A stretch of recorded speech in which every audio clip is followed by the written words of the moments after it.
I never expected to be treated like royalty at my wife's sister's wedding. But I also never expected to be treated like a ghost. Weddings are supposed to be about love, family, and celebration. That's what I thought as I adjusted my tie in the mirror of the hotel room, getting ready for what was supposed to be a joyous occasion. I wasn't just another guest at this wedding. I was family. I had been married to Rose for 5 years. 5 years of showing up for every holiday, every birthday, every family gathering where I smiled, nodded, and played the role of the good husband. 5 years of making small talk with her father, who never quite knew what to say to me, and her mother, who always managed to find a way to make me feel like I was standing on the outside looking in. But today was different. Today was supposed to be a celebration where I was without a doubt part of the family. That's what I told myself as I walked into the grand ballroom, my shoes clicking against the polished marble floor. The venue was extravagant, the kind of place that screamed no expense spared. Crystal chandeliers sparkled from the ceiling and long white drapes framed the tall windows overlooking a breathtaking garden. Every table was dressed in fine linen decorated with fresh flowers and set with polished silverware.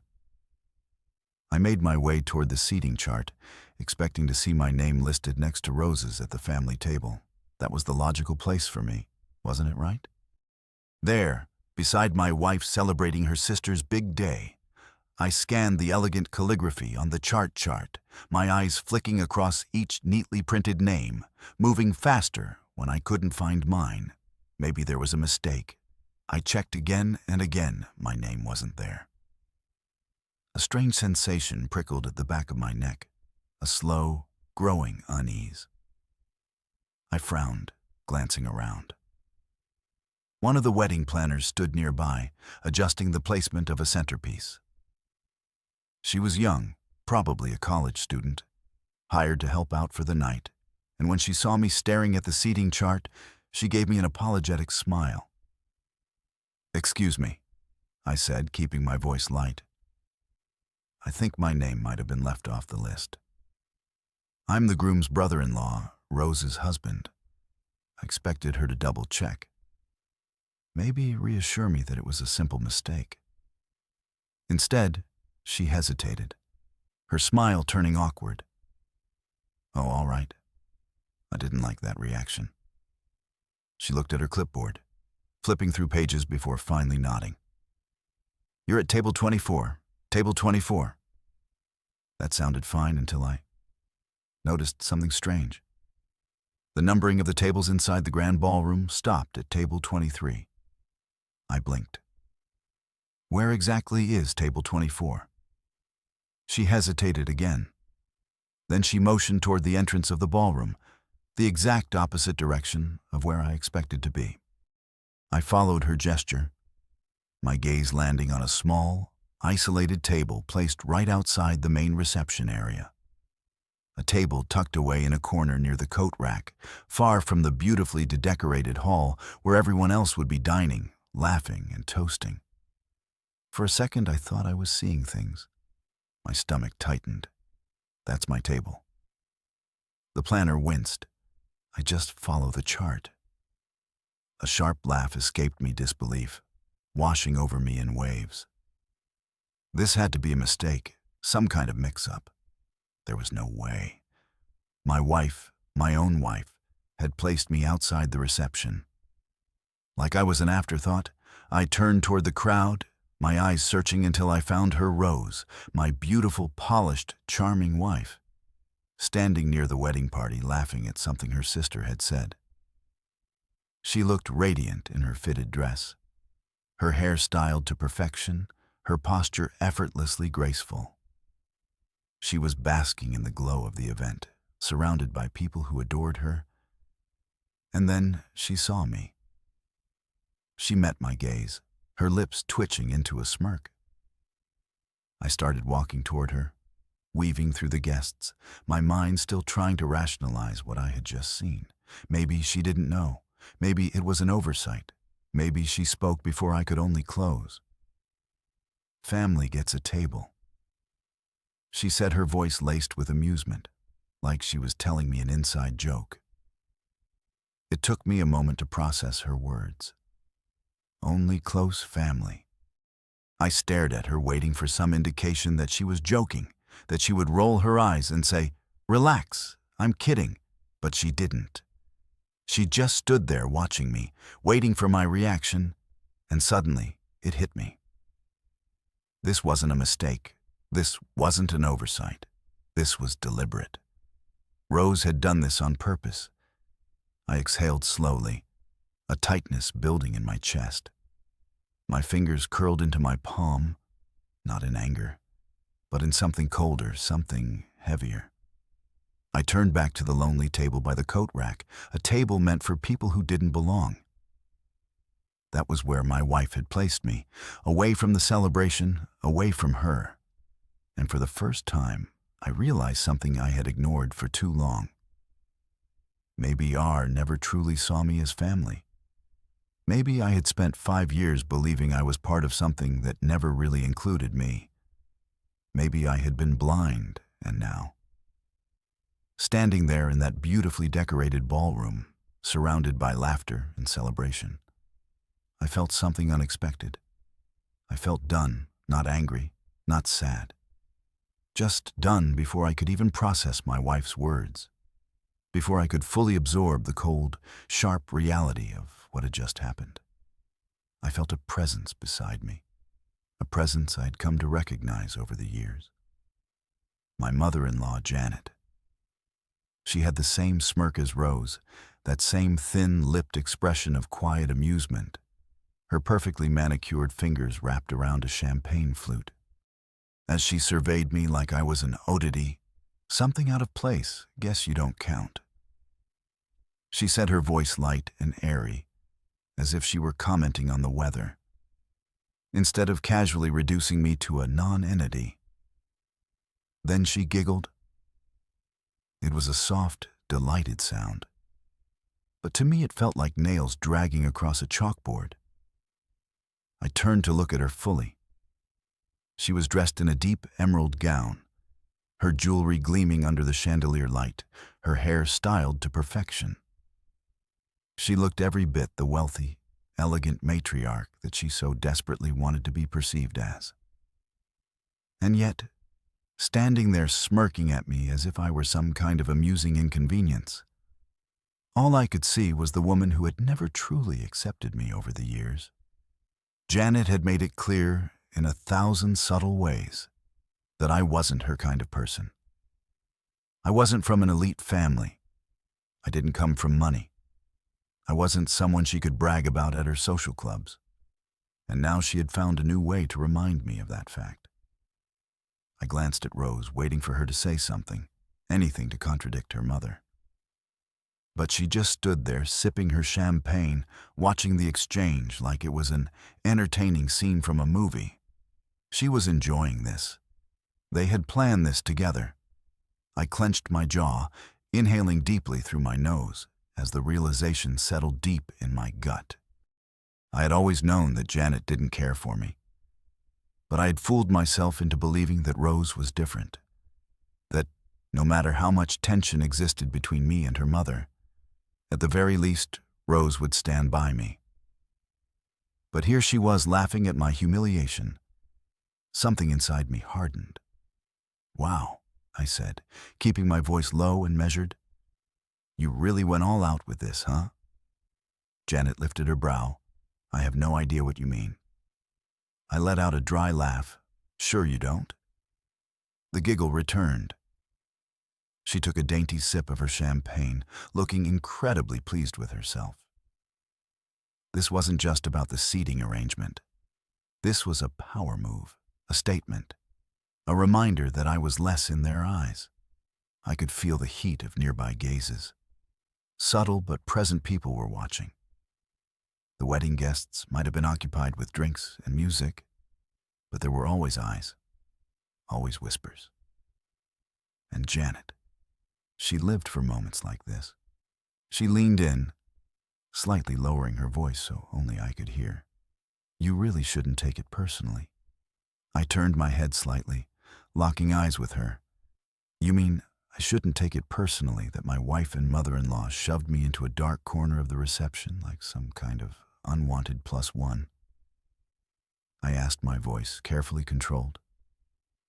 Janet shrugged, a slow, deliberate movement. We had to make space for family. Family. That word sat between us like an invisible knife. I felt a slow, simmering rage begin to take root in my chest.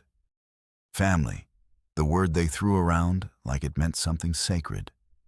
The word they used when it was convenient for them, when it made for good appearances, when it benefited their narrative. I had been married to Rose for 5 years. I had attended every tedious family event, smiled through every backhanded comment, tried my best to be what they wanted, and now, at the very event where I should have been standing beside my wife, I was being told I wasn't family. I clenched my fist at my side, swallowing down the sharp sting of betrayal. Rose, who still hadn't said a word, finally spoke. "You're making a big deal out of nothing," she said, her tone dismissive. "It's just seating. Don't be dramatic." I turned to her, searching her face for something: regret, guilt, anything that might indicate that she actually cared about how I was feeling. But there was nothing. No remorse, no hesitation. Just that same detached amusement, a slow realization, began to creep over me. This wasn't just a one-time thing. This wasn't an isolated event. This was who she was, who she'd always been. I just hadn't seen it clearly until now. A sharp clink of glass drew my attention, and I glanced over to see Janet raising her champagne flute, slightly watching me over the rim with a smirk that practically dripped with satisfaction. She had won. She had spent 5 years making sure I knew my place, and now, with one calculated move, she had solidified it. I was nothing to them, a convenient afterthought, an outsider. I exhaled slowly, a strange sense of calm washing over me. Fine, if that was how they wanted to play it, then so be it. But they were going to learn something about me tonight. I wasn't the type to stay quiet and accept disrespect. I wasn't the type to let people walk all over me, and I sure as hell wasn't going to sit at that lonely little table by the coat rack and pretend everything was fine. I glanced down at my hands, at the wedding gift I had carefully picked out, the one I had spent weeks choosing because I wanted it to be perfect. A thoughtful, meaningful gesture for a family that clearly didn't see me as one of their own. Why should I leave it for them? Why should I give anything to people who had spent years giving me nothing but contempt? I tightened my grip on the box, my mind already made up. I wasn't going to sit through this wedding pretending that I was okay with being treated like this. I wasn't going to let Rose smirk her way through my humiliation. I was done. I turned to her, my voice calm but firm. "Then I'm leaving." The smirk vanished from her lips instantly. Wait. But I was already moving, and for the first time in a long time, I felt completely, unapologetically in control. I clenched my jaw, my gaze flickering to the grand ballroom, where laughter and music filled the air. Inside, people were clinking glasses, celebrating. But out here, I was discarded like an afterthought. For a long moment, I just stood there, gripping the wedding gift in my hands, feeling the weight of everything settle onto my chest. The betrayal, the humiliation, the quiet, insidious disrespect that had been brewing for years, but had finally reached its boiling point. The truth was, I should have seen this coming. This wasn't just about the wedding. This wasn't an isolated event. It was a pattern, a carefully woven tapestry of dismissals, condescension, and casual cruelty. From the very beginning, I had been treated like an accessory to my wife's life, a necessary addition for social appearances, but never truly included, never valued. and I had accepted it. I had let it happen because I had convinced myself that love was about compromise, that marriage meant overlooking the flaws, pushing through the difficult moments, proving myself worthy of their acceptance. But now I saw the truth with crystal clarity. They never planned to accept me. I was never going to be good enough in their eyes, and maybe, just maybe, I had spent far too long trying to be. I glanced down at the wedding gift in my hands, the box carefully wrapped with a ribbon I had tied myself. That morning, I had agonized over this gift, wanting it to be perfect. I had spent weeks searching, debating, wondering what would bring real joy to the newlyweds. It wasn't just an item. It was a symbol of effort, of thoughtfulness, of genuine care. And yet the people this gift was meant for hadn't even thought twice about where I belonged tonight. They had made it very clear. I wasn't family, so why should I leave them a gift? A slow breath left my lips as the decision formed in my mind, solid and unwavering. I wasn't staying. I wasn't going to sit at some pathetic table by the coat rack while my wife and her family laughed at my expense. I wasn't going to plaster on a fake smile, pretend everything was fine, and allow them to keep treating me like I was disposable. I tightened my grip on the box, my pulse steady, calm. Then, without hesitation, I turned to Rose. Then I'm leaving. The smirk vanished from her lips. Instantly, her posture stiffened, her fingers tightening around the stem of her champagne glass. As she blinked at me like she hadn't quite heard me. Right what I meant, her gaze unwavering. I said, I'm leaving. Her expression flickered a quick flash of panic before she schooled it back into something more controlled. She let out a sharp breath, rolling her eyes. Oh, come on, Alex, you're being ridiculous. Ridiculous. I almost laughed. I wasn't the one who had deliberately placed my own husband outside the wedding reception like an unwanted guest. I wasn't the one who had smirked when my mother mocked me. I wasn't the one who had made it clear in no uncertain terms that I wasn't a part of this family. And yet, I was the one being ridiculous. I exhaled, slowly shaking my head. No, Rose. What's ridiculous is thinking I'd sit through this. After what you just did. She scoffed, shifting her weight onto one foot, her expression slipping into something vaguely annoyed. It's just a table, Alex. It's not a big deal. Not a big deal. I repeated, letting the words settle between us. So if it's not a big deal, why did you go out of your way to make sure I wasn't sitting with you? She hesitated. It was only for a fraction of a second, but I caught it. The tiniest pause, the briefest flicker of discomfort. Because she knew. She knew I didn't give her a chance to recover. You did this on purpose. I said, my voice quieter now, but no less firm. You and your mother. Her expression twisted. Oh my God, Alex. Not everything is some big conspiracy. I raised an eyebrow. Really then, why are you smiling while I stand here humiliated? That did it. The smile vanished completely, her lips pressing into a thin, tight line. Look, she said, exhaling sharply, like she was losing patience. This is my sister's wedding. Not everything is. About you. I tilted my head slightly, considering her words. Then I glanced down at the wedding gift still in my hands. Yeah, I murmured. Not everything is about me. With that, I turned, walking away from her. Wait, where are you going? She called after me, the first hint of real urgency creeping into her tone. I didn't answer.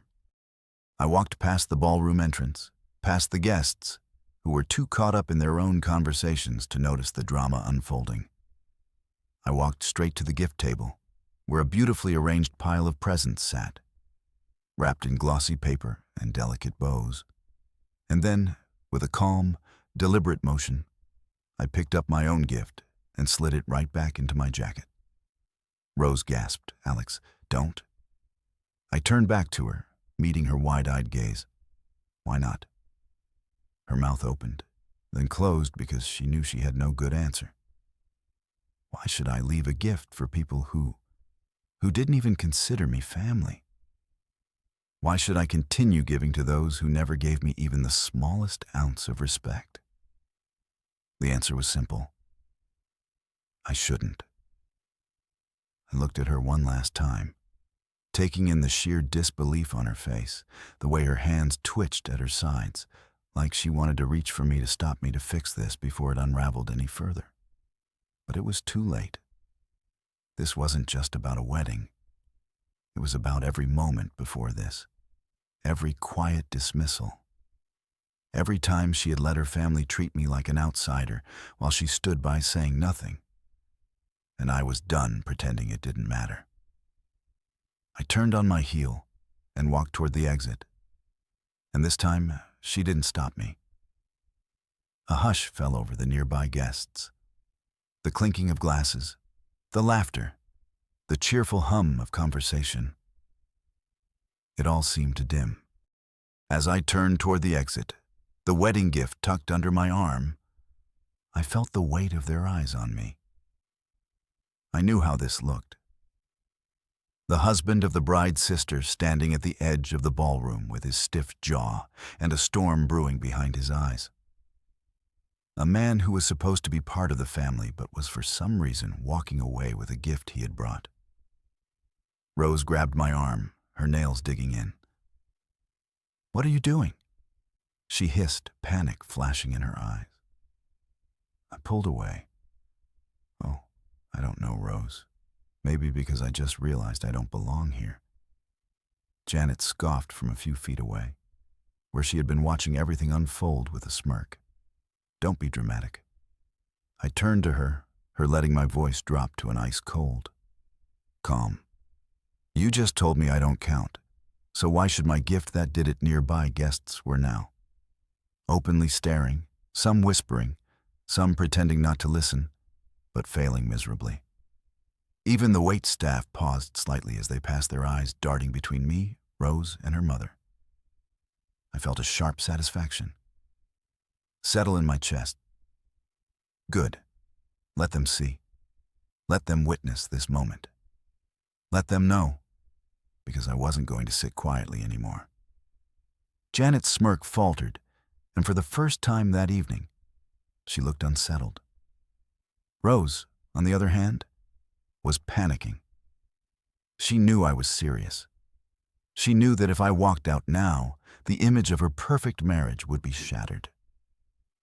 "Come on," she said through clenched teeth. "You're embarrassing me."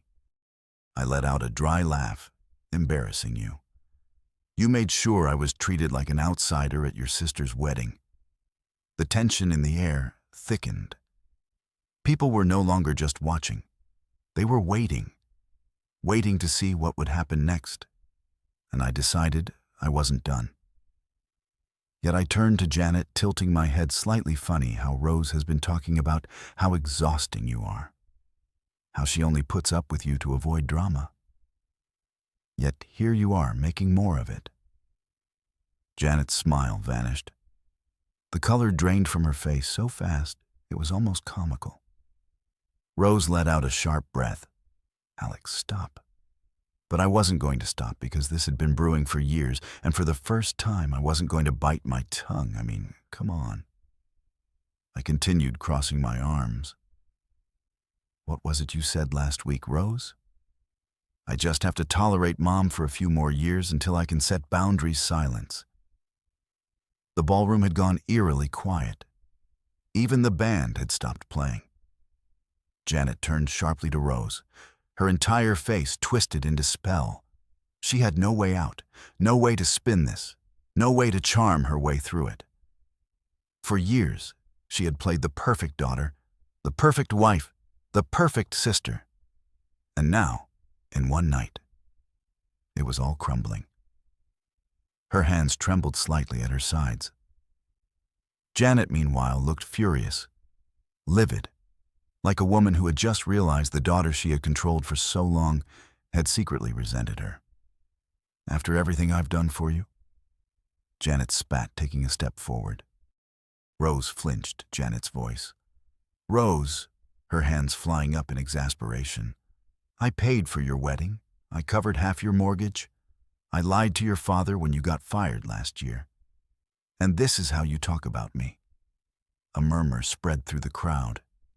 Guests exchanged glances. Whispers broke out.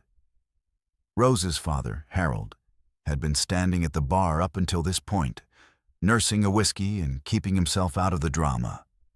But now,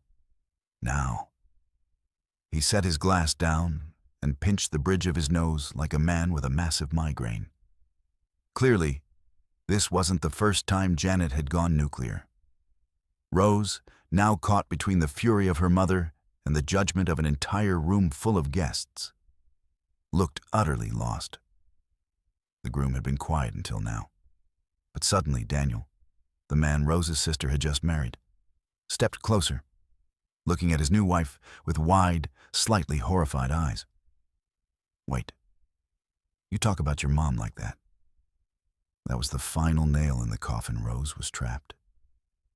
If she denied it, she'd be calling me a liar.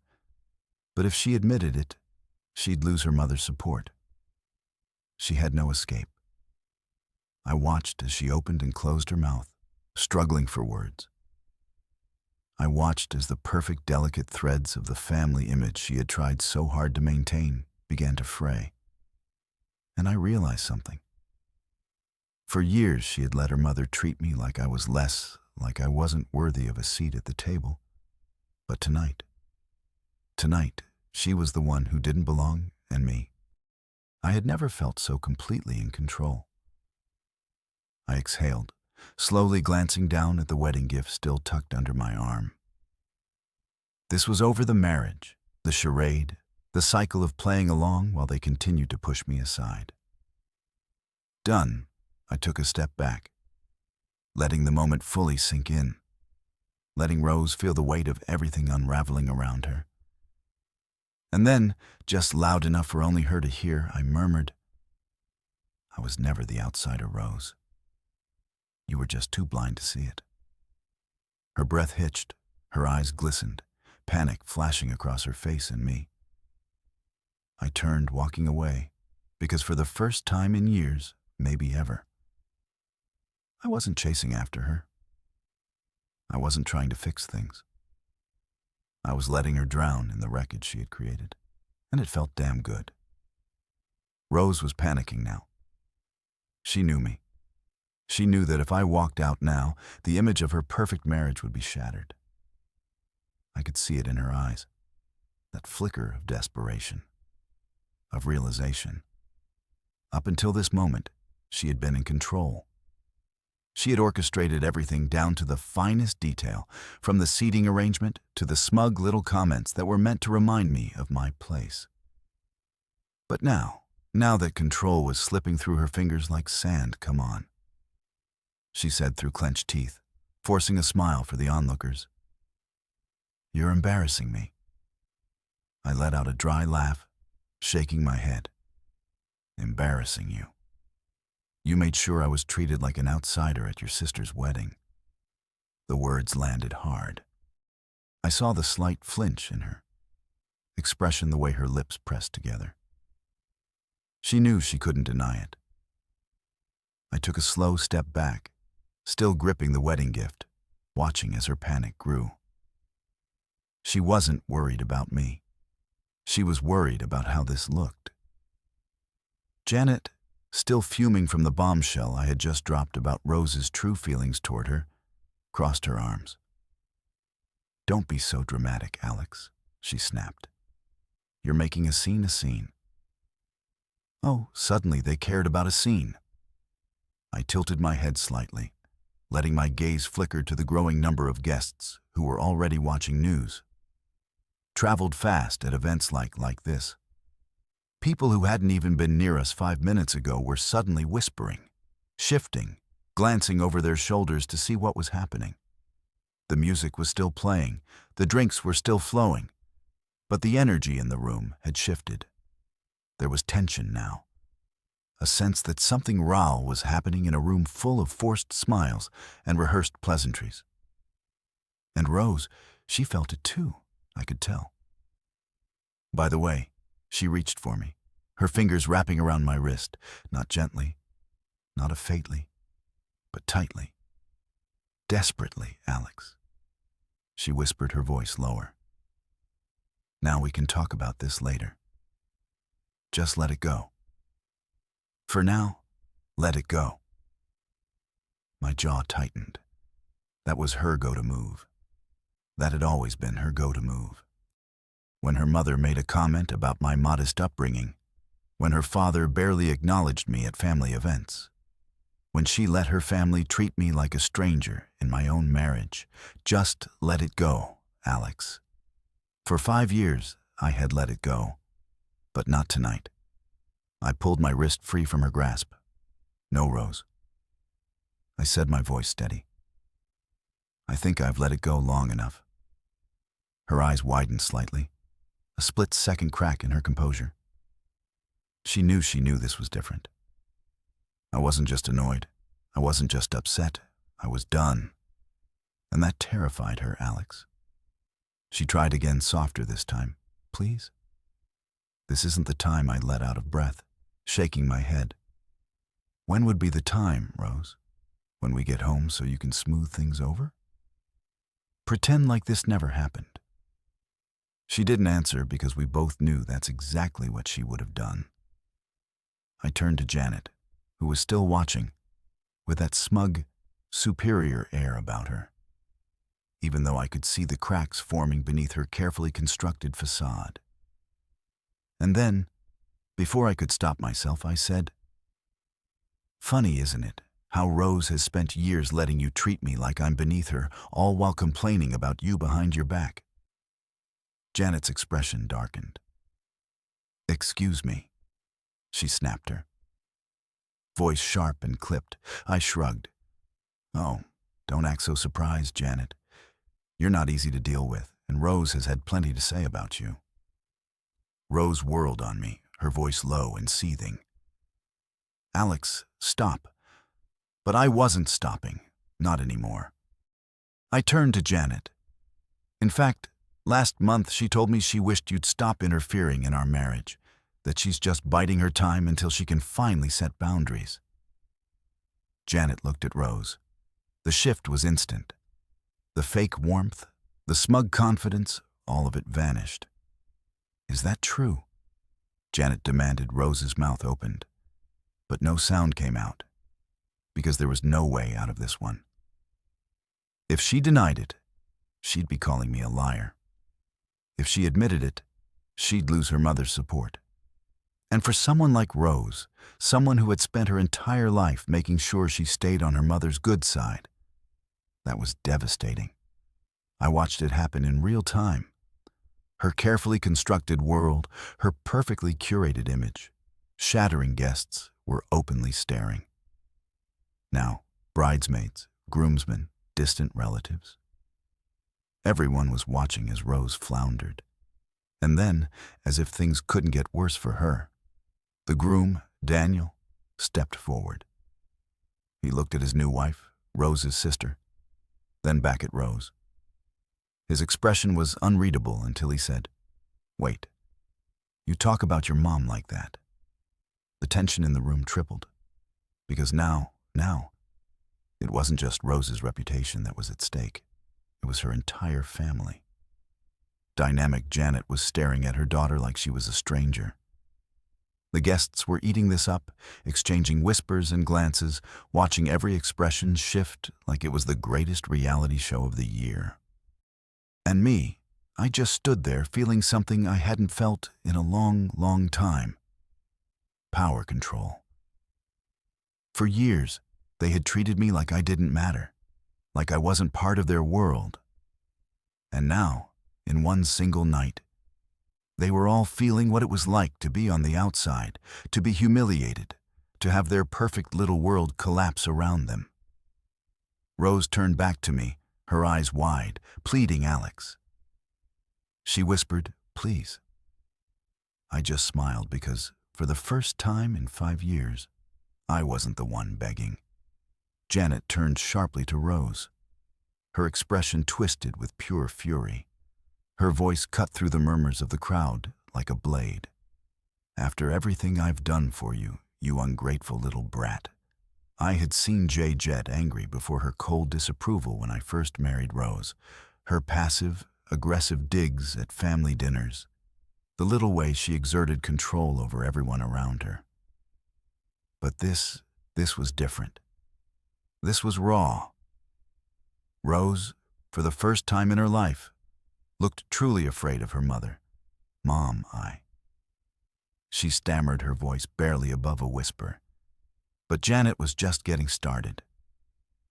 She stepped forward, her perfectly manicured fingers tightening around the stem of her champagne glass, like she wanted to crush it in her grip. Her voice rose, sharp and venomous. "I paid for your wedding. I covered half your damn mortgage. I lied to your father when you got fired last year, and this is how you talk about me." The air in the ballroom grew thick with tension. A gasp rippled through the crowd. People were openly staring. Now even the servers, who had been busy clearing tables, had stopped what they were doing to watch the implosion of this perfect family. And Rose was drowning her carefully crafted image. Perfect daughter, devoted wife, loving sister, was crumbling in front of everyone. "Mom, please no." Janet snapped her face, flushed red. "I have sacrificed so much for you, and you repay me by talking about me like I'm some kind of burden." Rose's hands were trembling. Her eyes darted around as if searching for an escape, as if she could somehow undo the last 5 minutes. But she couldn't. And I just stood there watching Ing, because for once, it wasn't me in the hot seat. For once, I wasn't the one being humiliated. I had spent years biting my tongue, swallowing my pride, sitting through dinners where Janet and Rose made me feel like an outsider. And now, they were the ones feeling it. The crowd's whispers grew louder. Harold Rose's father was rubbing his temples like a man who deeply regretted his life choices. The groom, Daniel, looked absolutely stunned. His new wife, Rose's sister, was watching with wide eyes, her hands clenching at the fabric of her dress and me. I was just enjoying the fireworks, because this was better than I ever could have planned. Janet kept going, unable to stop herself and to think I was actually proud of you. She spat. "I stood up for you, I defended you, and all this time you were waiting for the day you could set boundaries." Rose flinched at her own words being thrown back at her. She knew she had no way out of this. If she fought back, it would only get worse. If she apologized, it would mean admitting she had lied to her mother for years. She was trapped, and I was free for the first time in a long, long time. I felt completely, utterly free. I took a slow sip from my drink, letting the moment sink in. Janet's rant was far from over. "I did everything for you," she shouted, "and this is how you treat me." Rose's face was a mix of shock and humiliation, and then the real meltdown began. Janet pivoted her anger once solely focused on. "Rose suddenly included me again, and you," she snapped, rounding on me. "You just had to stir things up, didn't? You couldn't let things be, couldn't just sit at your table and keep your mouth shut." I raised an eyebrow, utterly unfazed. "Oh, I don't know, Janet," I said casually. "I guess I just didn't feel like being treated like garbage tonight." A sharp gasp came from someone in the crowd. Janet's eyes narrowed. "You have no idea what you've done," she said. "Do you think this little stunt makes you look good? It just proves you were never part of this family?" I smirked. "Oh, trust me, Janet. I got the memo loud and clear." Rose was shaking her head now, tears welling in her eyes. "Alex, stop," but I wasn't stopping. I'd been quiet for too long. I'd been humiliated for too long. And tonight was my turn. I took a slow step closer, lowering my voice just enough so only Rose and Janet could hear. You both spent years making me feel like I wasn't good enough, like I wasn't part of your perfect little family. Janet scoffed, opening her mouth to argue, but I held up a hand. Save it. I said, voice calm. Because the truth is, you were never a real family. You were just a bunch of people pretending, and now the truth is out for everyone to see. I gestured toward the crowd, toward the guests who had completely stopped pretending to mind their own business. Janet's face was red with rage. Rose was on the verge of tears in me. I had never felt better. Janet's lip curled. You are pathetic, she spat. I chuckled, says the woman whose daughter just got exposed. In front of her entire family, Rose let out a soft gasp, like she couldn't believe. I just said that. But the truth hurt, didn't it? Janet took a step forward, pointing a sharp, accusing finger at me. I should have never let Rose marry you, I grinned. Finally, something we agree on, that was it. That was the kill shot, because at that moment, something shifted in Rose's expression. The tears in her eyes weren't just from embarrassment anymore, they were from fear. Because, for the first time ever, I didn't look like the one fighting to hold this marriage together. I looked like the one ready to walk away. Janet's jaw clenched so hard I thought she might snap a tooth. You are going to regret this, she hissed. I shrugged, doubted. Then, before she could say another word, I turned away. And this time Rose didn't try to stop me. Janet didn't have a comeback, the guests. They just watched because they knew this family had just imploded and there was no going back. And for the first time in a long, long time, I felt like I had finally won. The ballroom was deathly silent. You could almost hear the weight of it. All the gasps that had already been sucked out of the room, the held breaths of guests who had witnessed everything unraveled before their eyes. And then a new voice cut through the thick air. Wait a minute. It was Daniel the Room, the man who had up until now been nothing more than a quiet bystander in his own wedding. He had been standing near the head table watching everything unfold with a look of growing horror. But now he was fully stepping into the wreckage. He turned to his brand new wife, Rose's sister. His expression, unreadable. You talk about your mom like that. The tension in the room shifted again like a fresh wave of realization washing over the guests. Rose was already destroyed, but now, the spotlight had shifted. The bride Rose's sister looked stunned, like she had just been struck by lightning. Danny, wait, she started. But he wasn't looking at her. His focus was still on Rose, his mind racing. You could see it, all the little details coming together in his head. The lies, the manipulation. If Rose had been talking about her own mother like this, what else had she been saying? What else had been hidden beneath the surface? And suddenly, his entire wedding, his entire marriage, wasn't looking so perfect anymore. Rose, still standing there. Shell, shocked, finally snapped back into focus. Daniel, don't listen to him.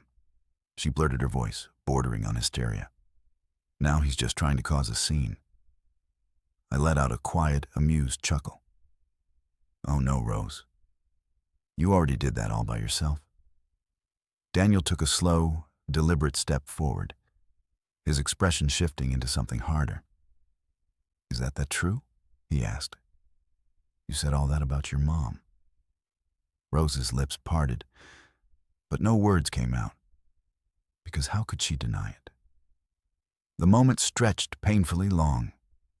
The weight of her silence spoke louder than anything else, and in that single moment Daniel realized the truth. His brand new wife was cut from the same cloth, the same lies, the same ability to smile to your face while tearing you apart behind your back, the same ruthlessness. His fingers twitched at his side, his breathing uneven, and suddenly he was looking at his wife like he didn't even know her. "How long have you been talking about my family?" "Behind my back." His wife froze, her hands clenched into fist set. Her sides, her face going through 5 different emotions at once, because she knew she had just lost everything. Rose, still desperately clinging to control, whipped toward me. "Alex, stop ruining this wedding." She shrieked, but I just smirked me. "Oh no, Rose, that was all you." The crowd was eating this up now. Guests were openly whispering. The bridesmaids were side-eyeing each other. Even Janet, who had just been in a fiery rage, was now too busy dealing with the aftermath of her own daughter's betrayal. But the one person who looked the most devastated, Daniel, because it had finally sunk in. This wasn't just a bad night. This was the beginning of his marriage. And if this was how things started, how was it going to end? He turned toward me. "You might have just saved me from the biggest mistake of my life." A hush fell over the ballroom.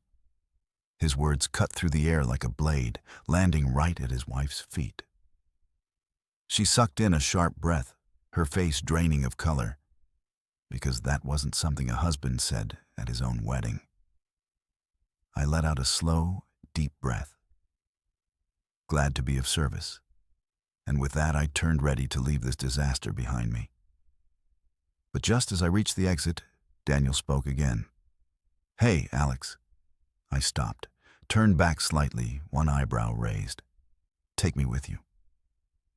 A collective gasp rippled through the guests. Even Rose's sister, his brand new wife, jerked in shock. What she choked. Daniel's expression was dead serious. "Take me with you," he repeated, stepping forward. I think I just realized I married into a nightmare.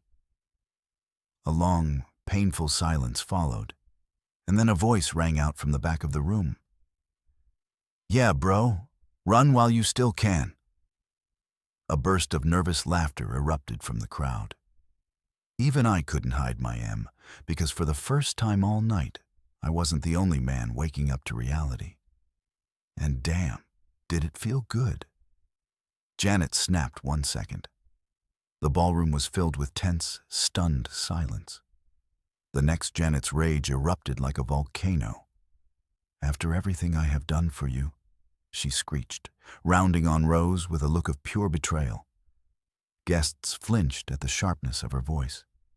Conversations died instantly. Even the servers, who had been carefully pretending not to listen, froze in place. Rose looked mortified, her eyes darting around as if searching for an escape. But there was nowhere to hide. "I have sacrificed so much for you." Janet raged, marching closer. "I defended you. I covered your debts. And this is how you talk about me behind my back."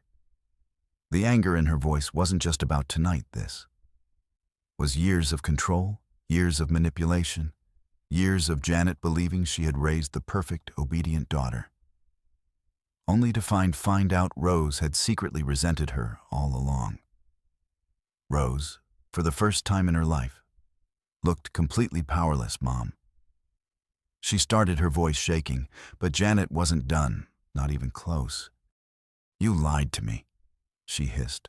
"You lied. And after everything I did to make sure you had a good life."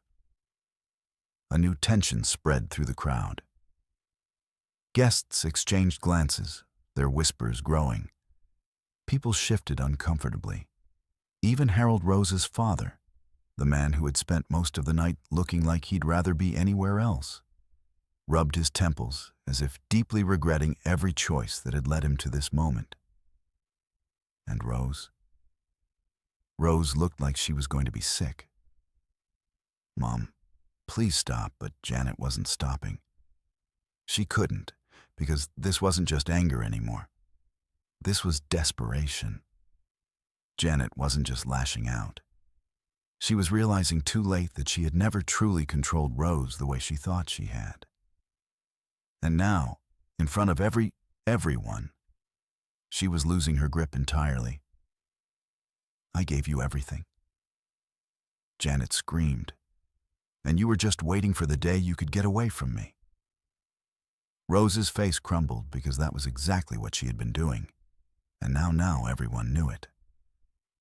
The bride, Rose's sister, was staring at her in horror, like she was seeing her sibling for the first time. And Daniel. The groom looked like he had just been punched in the gut, because now he wasn't just seeing Rose for who she was. He was seeing his new wife in the same light. "How long have you been talking about M family like that?" he asked his wife, his voice low cold. The bride flinched because she knew she had been caught too. Rose's lips trembled, but no words came out because there was nothing she could say to fix this. I stood there watching it all fall apart, and for the first time in 5 years, I felt zero sympathy. This wasn't just karma. This was poetic justice. I watched as Rose struggled to find her footing.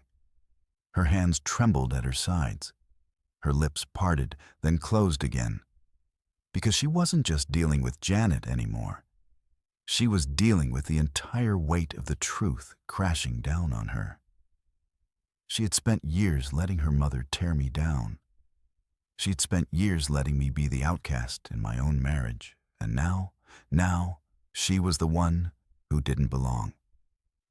I turned slightly ready to leave, but then Janet's gaze snapped back to me and you.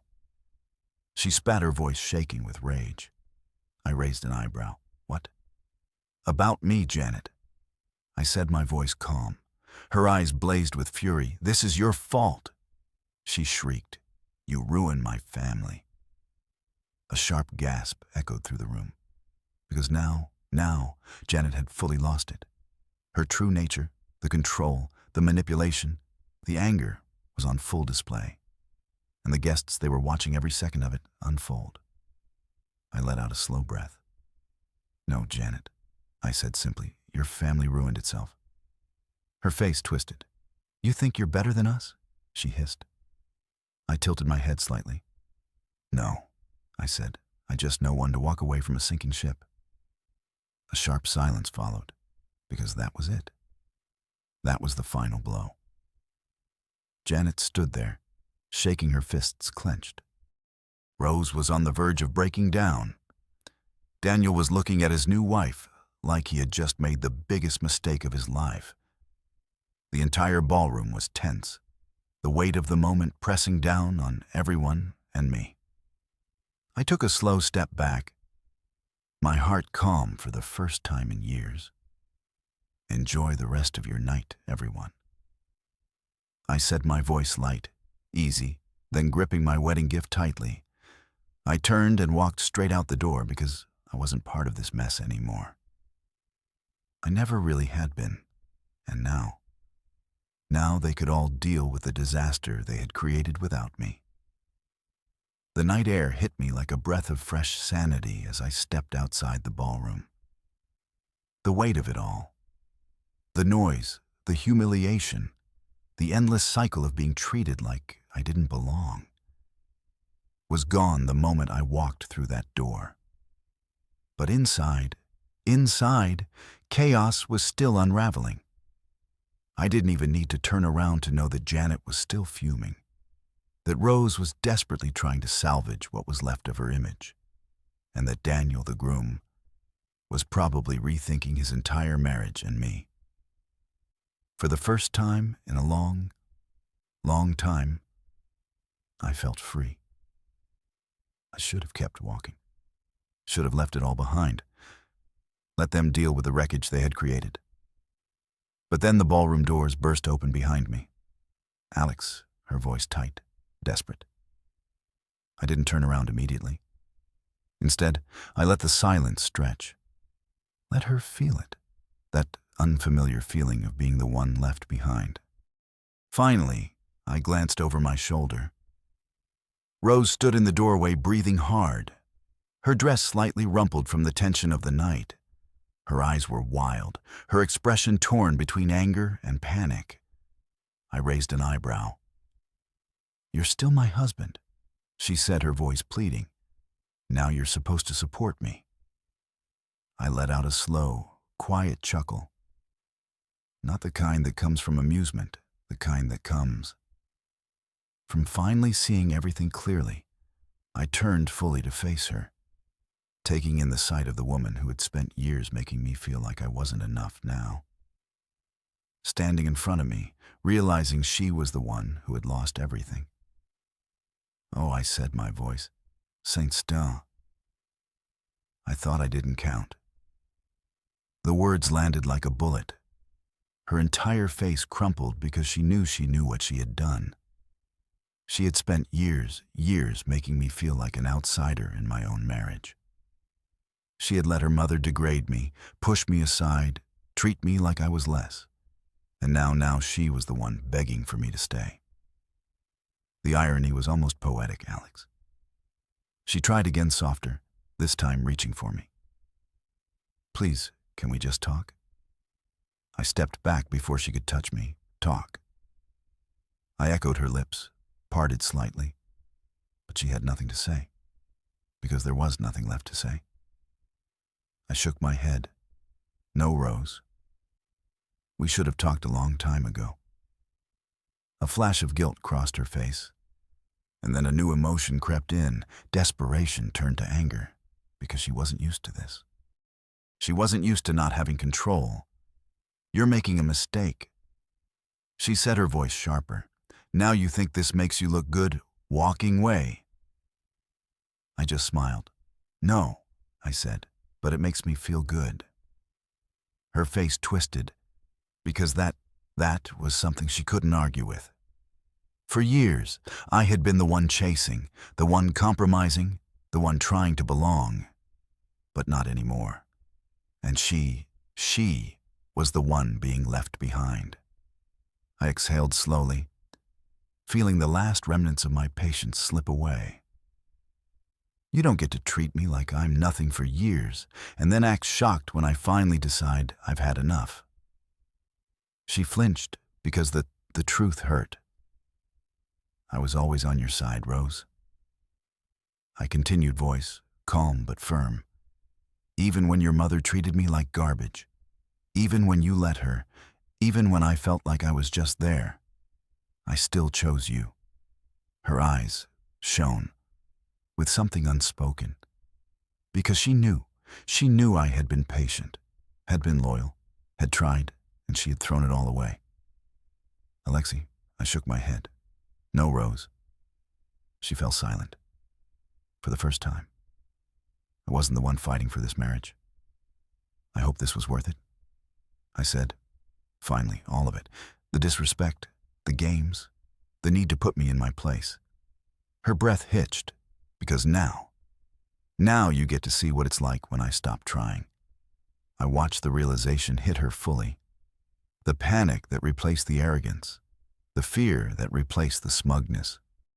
She had never thought this day would come. She had never thought I would leave. But now she was. Watching me walk away, and there was nothing she could do to stop it. I took a slow step back. Then another, her lips parted. She wanted to say something, anything. But it was too late. I gave her one last look. Then I turned, and for the first time in years, I walked away without looking back. The next morning, my phone blew up. I knew it was coming. I expected it. But still, seeing Rose's name flood my screen over and over was almost pathetic. I didn't answer. I didn't even bother to read most of them, but the ones I did. They were exactly what I thought they'd be. "I can't believe you did that? You embarrassed me in front of everyone. You're my husband, Alex. You're supposed to stand by me. Apologize, and maybe we can fix this." I let out a dry, humorless chuckle. Apologize for what? For finally standing up for myself. for not sitting quietly while her family made a joke out of me, for walking away when I was done being treated like garbage. Yeah, not happening. I scrolled past her messages, deleting them without responding. Then I saw the voicemails from Janet, 7 of them, all different shades of furious. I played one out of pure curiosity. Alex, you need to fix this. You humiliated Rose. You embarrassed our family. You should be ashamed of yourself. Call me back now. I smirked and deleted it immediately. There wasn't a single part of me that felt bad. Not one, because for once in my life, I had done what was right for me, and I wasn't looking back. But the best message, the one that actually made me pause, a text from Daniel the groom, the man who had watched his brand new marriage implode right alongside mine. You might have just saved me from the biggest mistake of my life. I stared at the words for a long moment, then let out a slow exhale, because I knew exactly what he meant. I wasn't the only one who had seen the truth last night. I wasn't the only one who had been playing a losing game. Daniel had looked at his new wife and seen his future flash before his eyes. A lifetime of feeling small. A lifetime of walking on eggshells. A lifetime of trying to be enough for someone who would never see him as an equal. And now, he was rethinking everything. I tossed my phone onto the kitchen counter, leaning back in my chair. For the first time in 5 years, my entire world had shifted. And yet, I felt lighter. Like I had finally put down the weight I had been carrying for so long. The weight of trying. The weight of being married to someone who had never truly valued me. Rose could call, Janet could scream, the entire family could be furious. I didn't care, because for the first time in my life, I chose myself and it felt damn good.